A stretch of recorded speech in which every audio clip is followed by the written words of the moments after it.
Di zaman Rasulullah, ada seorang pemuda yang bernama Alqamah. Ia sangat rajin beribadah. Suatu hari, ia tiba-tiba jatuh sakit yang sangat kuat. Maka istrinya menyuruh orang memanggil Rasulullah dan mengatakan suaminya sakit kuat dan dalam nazar sakaratul maut.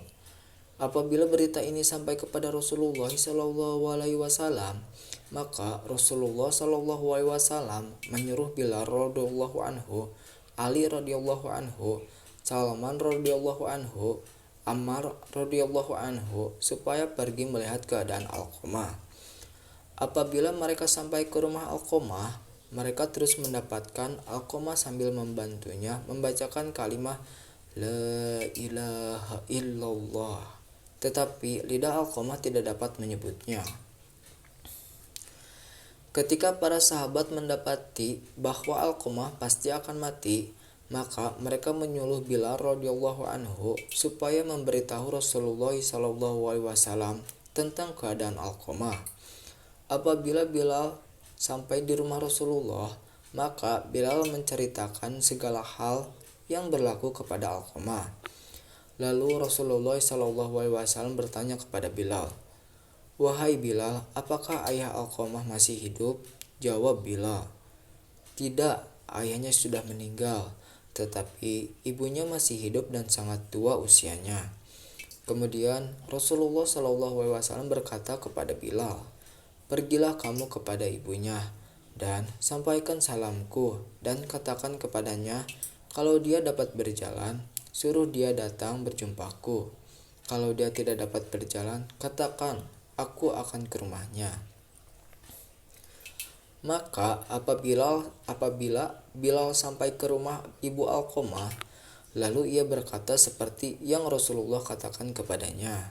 Maka berkatalah ibu Alqamah, "Aku lebih patut pergi berjumpa Rasulullah."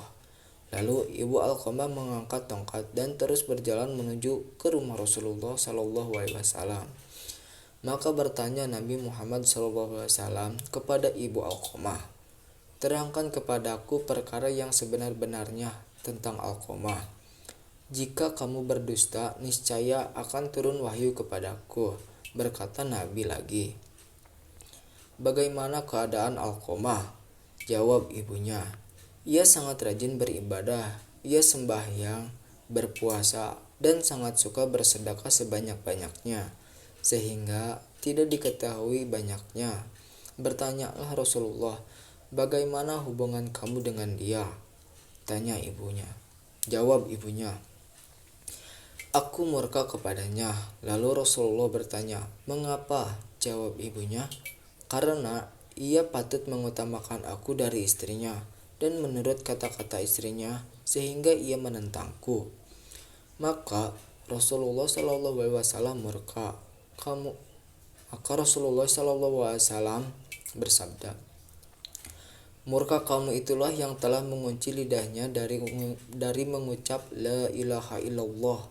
Kemudian Nabi SAW menyuruh Bilal mencari kayu api untuk membakar Alqamah.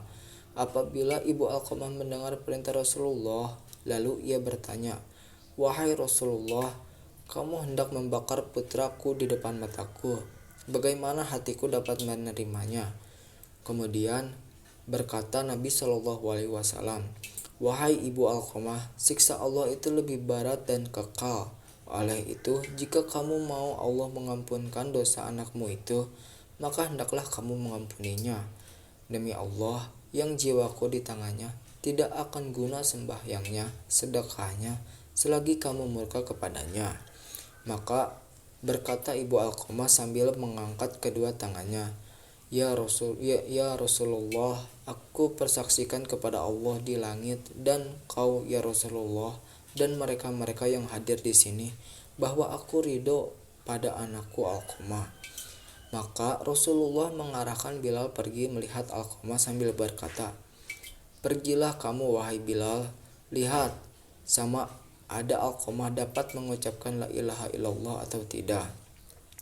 Berkata Rasulullah lagi kepada Bilal, "Aku khawatir kalau ibu Alqamah mengucapkan itu semata-mata karena pada aku dan bukan dari hatinya."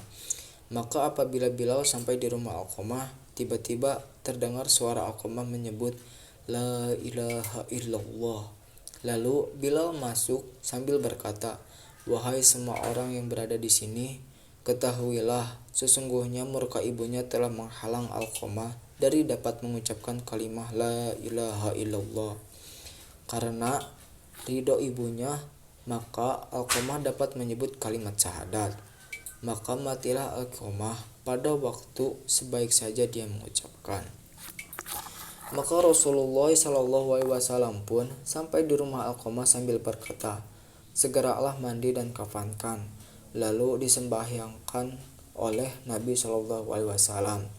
Dan sesudah dikuburkan, maka berkata Nabi Muhammad SAW sampai berdiri dekat kubur, "Hai sahabat Muhajirin dan Ansyar, barang siapa yang mengutamakan istrinya daripada ibunya, maka ia adalah orang yang dilaknat oleh Allah Subhanahu wa taala dan tidak diterimanya daripada ibadah fardu dan sunat."